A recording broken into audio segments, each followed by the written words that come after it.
Shalom, kembali berjumpa dalam program Bible Study Online CK7. Hari ini kita akan melanjutkan pembelajaran kita dari kitab Yesaya pasal yang ke-13. Seperti kita ketahui saudara, kita pernah belajar bagaimana pasal-pasal pertama sampai pasal 12 itu tentang nubuatan untuk Yehuda dan Yerusalem. Orang-orang Israel, khususnya orang Yehuda, ya dihajar Tuhan, dihukum Tuhan. Dengan cara apa saudara? Mengirimkan bangsa-bangsa di luar Israel untuk menindas mereka. Nubuatan tentang kemarahan Tuhan, kemurkaan Tuhan.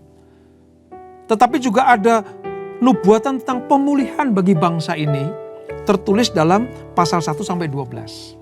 Nah, mulai pasal 13 saudara, itu bagaimana Tuhan menghajar, menghukum bangsa-bangsa lain selain Israel. Nah, kisahnya seperti apa? Dimulai dari bangsa mana? Kita akan pelajari, namun terlebih dahulu mari kita datang kepada Tuhan, kita memuji Dia dan menyembah Tuhan. Kami datang kepadamu Tuhan, memuji Engkau.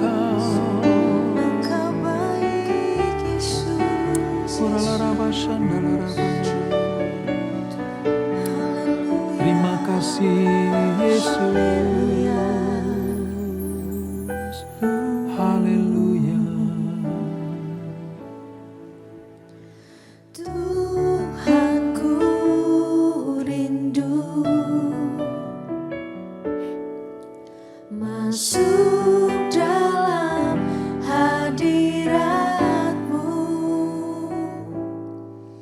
jiwaku menanti,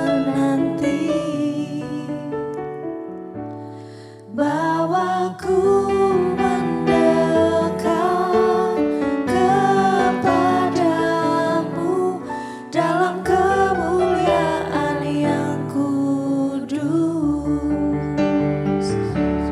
Ku nanti Engkau Allah kuasa dalam kemuliaan yang kudus.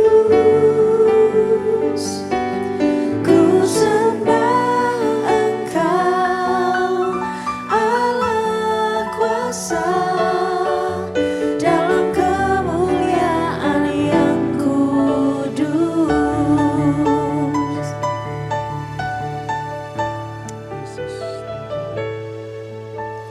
Tuhan ku rindu masuk dalam hadirat-Mu,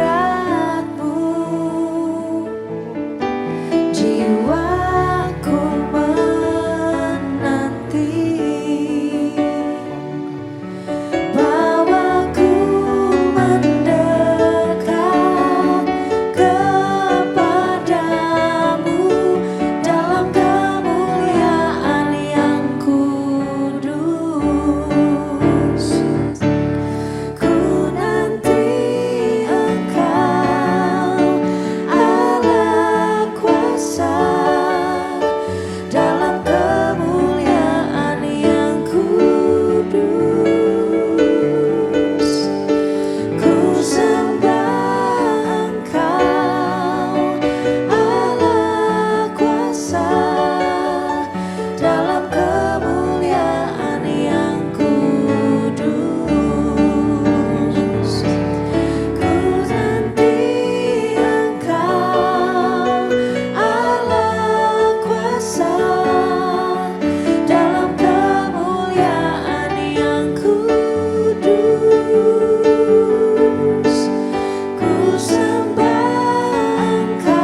selalu pujimu dan angkat tangan sebabmu, tinggikan namamu, Yesus, kemuliaan bagimu.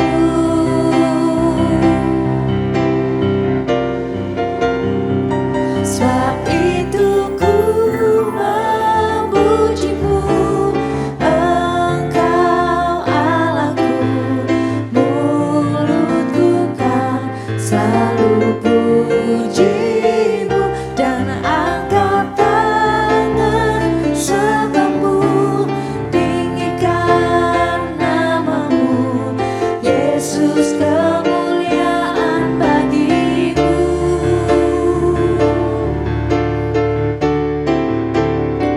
Sebab itu ku memujimu, Engkau Allahku, mulutku kan selalu pujimu dan angkat tangan sebabmu, tinggikan namamu, Yesus, kemuliaan bagimu. Yesus, kemuliaan bagimu. Yesus, kemuliaan bagimu. Haleluya, haleluya, haleluya. Segala kemuliaan, kebesaran, keagungan, kejayaan, kemasyuran hanya milik-Mu ya Tuhan. Kami akan melanjutkan pembelajaran kami. Roh Kudus, urapi kami. Apa yang kami baca, kami renungkan menjadi sebuah rema, pedoman hidup bagi kami, berjalan di dalam rencana dan rancangan-Mu. Urapi kami Tuhan. Dalam nama Yesus, mari yang siap belajar firman Tuhan, sama-sama kita katakan, amin. Mari kita membuka dalam Yesaya pasal yang ke-13, saudara. Buku Alkitab kita halaman sekitar 743, Perjanjian Lama. Seperti saya katakan tadi, pasal 1 sampai 12 itu tentang nubuatan bagi Yehuda, Yerusalem, Israel. Nah, mulai pasal 13 sampai 23.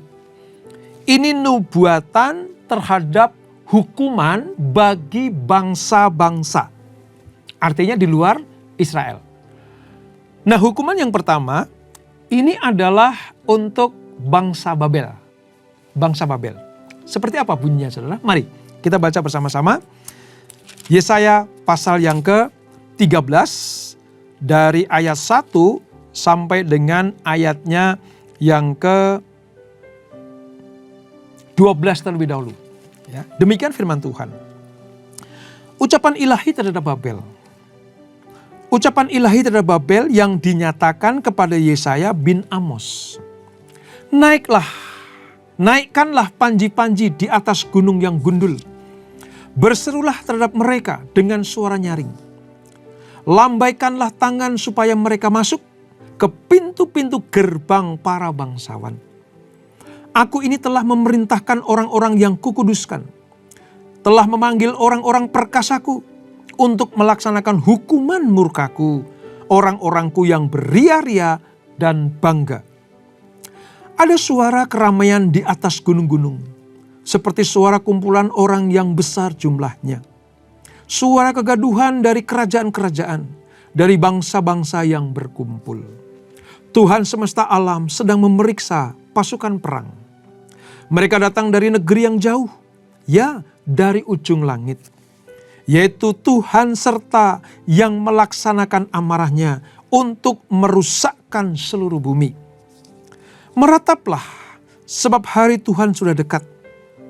Datangnya sebagai pemusnahan dari Yang Maha Kuasa. Sebab itu semua tangan akan menjadi lemah lesu. Setiap hati manusia akan menjadi tawar dan mereka akan terkejut. Sakit mulas dan sakit beranak akan menyerang mereka.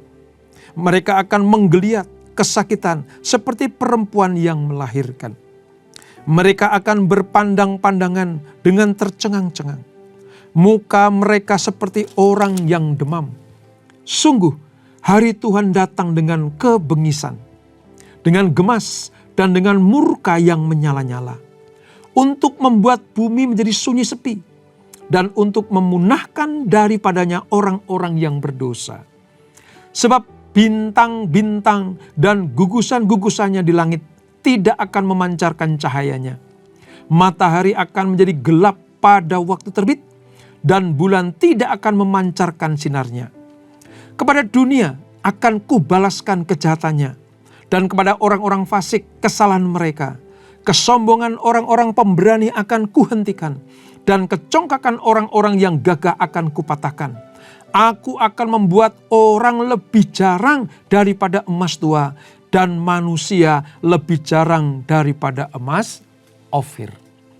Nah, bagian yang kita baca ini saudara, ini merupakan titah Tuhan, ucapan ilahi kepada bangsa Babel. Ingat ya, Babel memang dipakai Tuhan untuk menghukum Yehuda, menghukum Yerusalem atau Israel. Tetapi karena kelancangan Babel, karena ketidaktaatan Babel atas batas-batas hukuman seperti apa yang harus dilakukan bagi orang Israel, maka Babel patut mendapatkan hukuman. Dari apa yang kita baca, Yesaya menubuatkan bahwa Babel akan dirobohkan seperti Sodom dan Gomora. Babel menjadi pusat kebudayaan kafir yang menentang Allah dan jalan-jalannya sejak awal sejarah umat manusia. Kalau kita baca di Kejadian pasal yang ke-11, ya, di sana diceritakan ada sebuah peristiwa Menara Babel, saudara. Ada bangsa-bangsa yang sangat gagah perkasa tetapi menentang Allah, tidak sepaham dengan rencana Tuhan. Dan secara ironis, Babel menjadi alat murka Allah terhadap Yerusalem, serta alat murka Allah terhadap apa? Pendudukan bagi bangsa Israel. Jadi sebenarnya sangat bertolak belakang. Allah memakai Babel untuk menghukum Israel.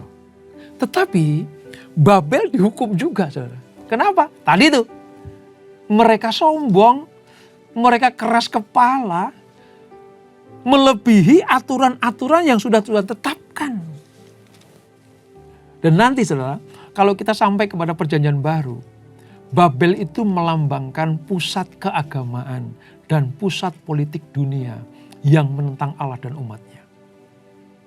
Reruntuhan Babel sekarang ini saudara, secara geografis, reruntuhannya itu terdapat di wilayah atau kawasan Irak sekarang ini.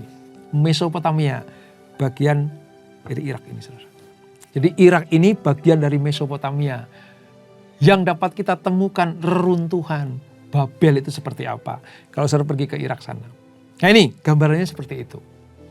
Seperti saya katakan tadi, Allah menubuatkan Babel akan dihukum. Mengapa saudara? Karena kita membaca tadi bagaimana Tuhan menampakkan kemahakuasaannya. Dia berdaulat atas seluruh dunia.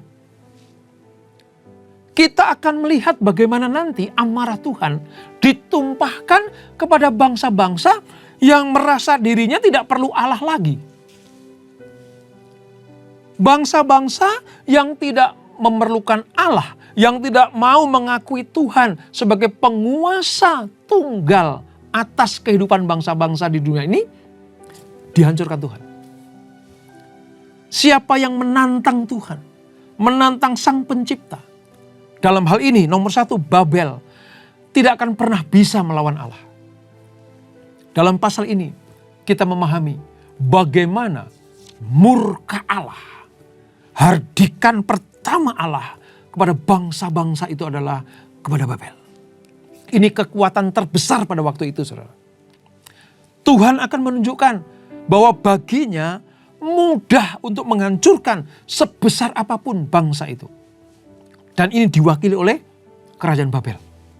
Waktu itu saudara, Babel sangat ditakuti. Babel merupakan sebuah kawasan yang besar. Kawasan yang sangat-sangat luar biasa pengaruhnya bagi dunia ini. Tapi kafir, tidak mengenal Allah yang benar. Dewanya banyak, orangnya sombong-sombong dan angkuh. Sehingga apa? Nomor satu, agenda Tuhan, pemusnahannya adalah Babel. Dalam hal ini, Allah menentang kesombongan. Nah, dari pasal 13 ini saudara, kita mengerti ada beberapa tahap yang bisa kita perhatikan. Tahap yang pertama adalah begini. Tuhan menyiapkan sebuah pasukan untuk menghantam bangsa-bangsa. Kalau kita tadi jeli ayat 2-5. Ayat 2-5 itu Tuhan bilang gini. Aku akan menyediakan pasukan-pasukan, memerintahkan orang-orang yang kukuduskan, artinya alat-alat Tuhan. Ini adalah orang-orang non-Yahudi yang akan memukul Babel. Dan terbukti saudara, dari ucapan ilahi ini terbukti apa? Asyur, bangsa Asyur itu menyerang Babel pada tahun 689 sebelum Masehi. Apakah sebuah kebetulan? Tidak. Allah yang mempersiapkan. Selesai Asyur, apa yang terjadi? Raja Koreshi dari Media Persia datang pada tahun 539 sebelum Masehi, merebut Babel. Dalam hitungan kertas, Babel tidak bisa dikalahkan, tidak bisa diruntuhkan. Tetapi Tuhan sudah merancangkan. Sejak ayat 2-5, Allah mempersiapkan bangsa Asyur, Koreshi juga untuk menghancurkan Babel. Dan pada tahun 518 sebelum Masehi, Babel betul-betul hancur, roboh, dihukum Tuhan seperti Allah menghukum Sodom dan Gomora. Allah merancang, Allah menentukan, Babel dilenyapkan. Ini yang pertama, Allah menyiapkan orang-orang yang akan dipakai untuk menghukum Babel. Yang kedua, hari Tuhan sudah dekat. Tadi ayat 6-8. Allah digambarkan sebagai Allah yang maha kuasa. Kalau kita sering nyanyi El Shaddai, El Shaddai, itu Allah maha kuasa. Nah, tamparan akan diberikan kepada para bangsawan-bangsawan yang menganggap dirinya itu kuat, gagah, tidak tertandingi, dan mereka tidak perlu Allah. Maka tamparan pertama kali dari Allah kepada bangsa yang seperti itu, dalam hal ini Babel. Mereka akan menjadi seperti wanita yang lemah, tak berdaya, dan tak berpengharapan. Mengapa saya katakan wanita yang lemah, saudara? Saya tidak sedang mendiskreditkan wanita. Tetapi pada masa itu, pada sejarah pada masa itu, saudara, kekuatan pria itu adidaya, diagung-agungkan. Wanita tidak punya kekuatan apa-apa. Maka digambarkan sebagai wanita yang lemah, tak berdaya, dan tak berpengharapan. Ini menggambarkan bagaimana Babel sudah tidak punya taring lagi, tidak punya tanduk lagi, tidak punya kekuatan lagi. Kebinasaan Babel melambangkan kebinasaan semua musuh Allah pada akhir zaman. Dan hukuman terakhir yang terjadi di seluruh bumi sepanjang masa adalah kesengsaraan besar kepada bangsa-bangsa yang menentang Allah. Itu bagian kedua. Bagaimana Tuhan, hari Tuhan sudah dekat. Yang ketiga, saudara. Amarah Tuhan tak terbayangkan. Ya. Nggak bisa dibayangkan. Itu akan melingkupi seluruh langit dan bumi. Ayat 9-16. Nanti sudah selanjutkan baca ya. Ayat 6-16. 9-16, maaf. Itu melambangkan bagaimana amarah Tuhan kepada seluruh bangsa di muka bumi ini. Mereka yang sombong, angkuh, besar kepala, diratakan Tuhan. Mereka yang melawan Tuhan akan gemetar.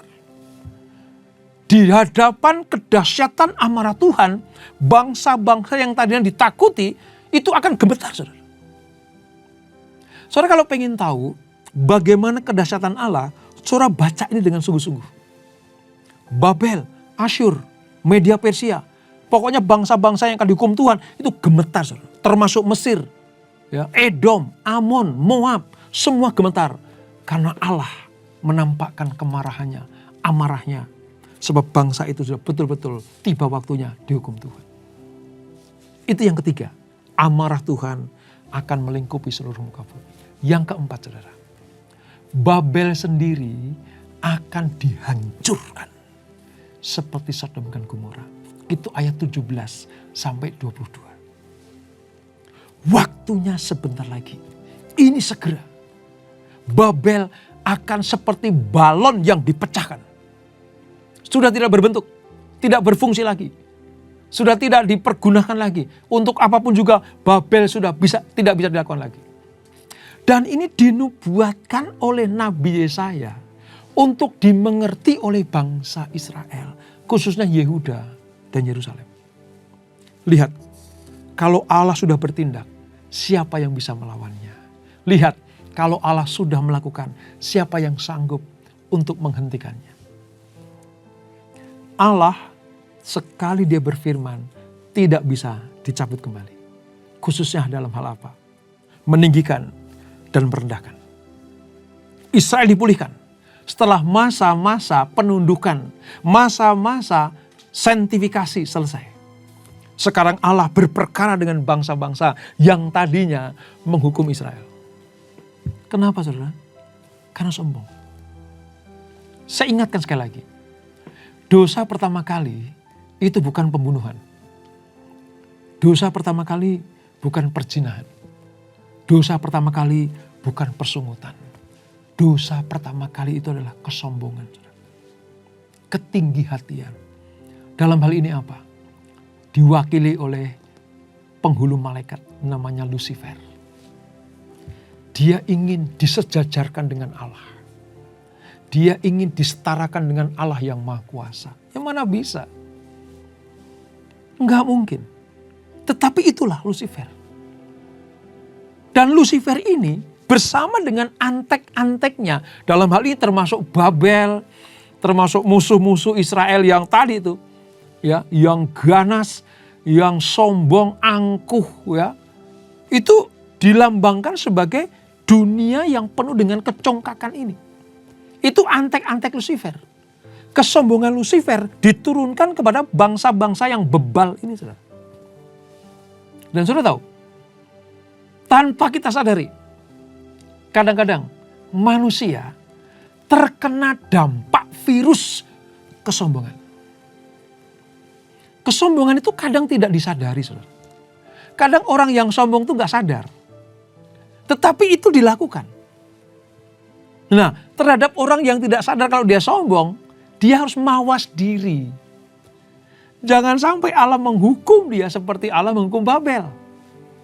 Itulah sebabnya mengapa Tuhan Yesus waktu datang ke dunia itu mengambil rupa seorang hamba. Dia mengambil rupa seorang hamba karena dia sedang memberikan teladan buat para murid-muridnya. Teladan buat bangsa pilihannya. Dalam waktu itu adalah Israel. Teladan buat kita semuanya sebagai anak-anak Tuhan. Lihat, Allah sedang memberikan sebuah pelajaran. Hiduplah di dalam kerendahan hati. Yesus yang adalah Raja. Yesus yang adalah Tuhan. Dia punya kuasa apapun juga. Dia memiliki kekuatan apapun juga. Dunia ini, saudara, tumpuan kakinya. Nggak ada yang sanggup melawan dia. Tapi ketika dia menjadi manusia, dia mengambil rupa seorang hamba. Itu artinya, hei manusia, hei umat Allah, hei orang Israel, hei orang Yehuda. Kau lihat, rajamu datang mengambil rupa seorang hamba.